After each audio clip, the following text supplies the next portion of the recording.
everyone, my name is Abby Moy, and today I'm here to share with you something called Iterative Design Methodology. Imagine that your friend's birthday is coming up and you need to bake her the perfect cake. But you only have 3 hours to do it. How would you get started? Well, since there are 3 steps, baking, frosting, and decorating, you could bake in hour 1, frost in hour 2, and decorate at hour 3 before finally tasting it for the first time at the end. Now what happens if this is the first time you're tasting the cake and you bite into it and realize you forgot to add sugar? Yuck, your friend says. Now her birthday has been ruined. What if instead you tasted the cake as you were making it? Let's rewind. What if we were to do things differently? Instead of baking all at once, what if you tasted it as you were making it? So for example, let's say, what's pretty similar to cakes? I'd say cupcakes are pretty similar. So what if you baked 6 different recipes of cupcakes and then had a taste test with all your friends? Now, not only would you know that your cake was sweet and you didn't forget the sugar, you could also pick the best recipe from all the ones you tried. Turns out the best recipe was for chocolate cupcakes, so now you bake chocolate cupcakes and decide on some frostings to test. Turns out strawberry frosting was the most popular, so you put everything together, the chocolate cupcake and the strawberry frosting, and you have your friends taste it just to make sure it tastes perfect. Now that you've perfected the best recipe ever, you can now bake the big cake and frost the big cake and decorate it knowing that you didn't forget sugar and it is the perfect chocolate strawberry cake anyone could ever have. Time for the final taste test! I love it! Your friend exclaims. This process of baking and then tasting, thinking about what could be done better, and tweaking the recipe in order to make the perfect cake for your friend's birthday is exactly what iterative design process is all about. It's repeating the cycle over and over, making your cake better and better each time.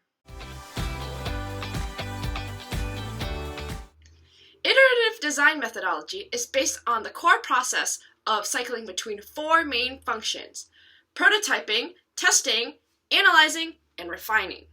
Okay, so now let's think of an example. Imagine that your friend's birthday is coming up and you need to bake her the perfect cake. But you only have 3 hours to do it. Do you think it would be better to group the tasks together by hours? So, baking in the first hour, frosting in the second hour, and decorating in the third hour before the final taste test? Or baking and tasting throughout?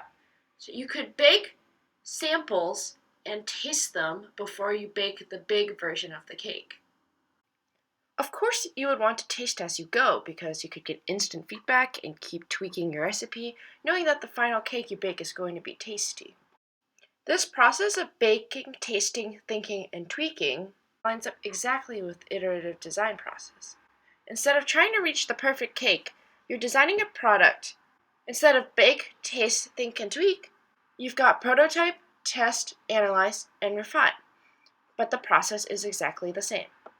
The catch is, since this process is circular, you are never done iterating because there are always improvements to be made.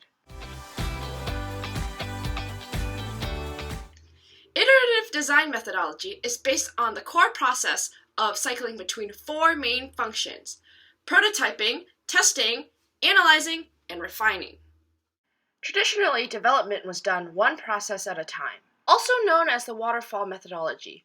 These falling steps are actually dependencies which show that one step couldn't be done before the previous step.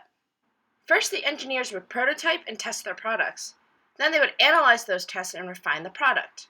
Only once the product had been released would end users see the end product for the first time. Iterative design is different in the sense that end users are always part of the design process. It is important to go through each iteration with end users testing every stage of development, whether it's just a low-fidelity paper sketch or a more refined high-fidelity mock-up. It's better to have end users see your ideas earlier on than it is at the end because it's much easier to shift gears and scrap your ideas having not wasted a ton of time or resources in the beginning than at the very end when you spent a ton of time and money. This process is intended to ultimately improve the quality and functionality of a design. Iterative design methodology is based on the core process of cycling between prototyping, testing, analyzing, and refining. This process is intended to ultimately improve the quality and functionality of a design. In iterative design, end-user interaction with the designed system is used as a form of research for informing and evolving the end product. This method incorporates a lot more feedback than your traditional waterfall method. As you can see here, with the dependencies created from doing one step at a time, you're never able to go back and incorporate feedback. Therefore, you end projects with a lot of, if I had more time, I would do such and such. Let's use a case study. In 2008, certain areas of Philadelphia had a lot of litter lying around, and the administration at the time wanted to do something about it. They correctly identified small trash receptacles that were prone to overflowing as the problem. Big Belly Solar, this trash receptacle company, came up with the promising solution of solar compacted waste. These trash cans could alert the city that the trash cans were full and overflowing so that someone would come and take out the trash, but as they were waiting, they would continue to compact the waste so the bins could store more. It was so promising that Philadelphia spent over $2.8 million rolling them out into the city. However, once they were out, they were seen as a massive failure. Think about it. Nobody wants to touch the grimy handles. With the wire receptacles from before, you didn't have to touch the handles to throw away trash. Thus, the city spent this much money, but no one was using it. These big belly solar compactors were seen as a failure. This was because these products were designed in a vacuum without any testing on the Philadelphian citizens.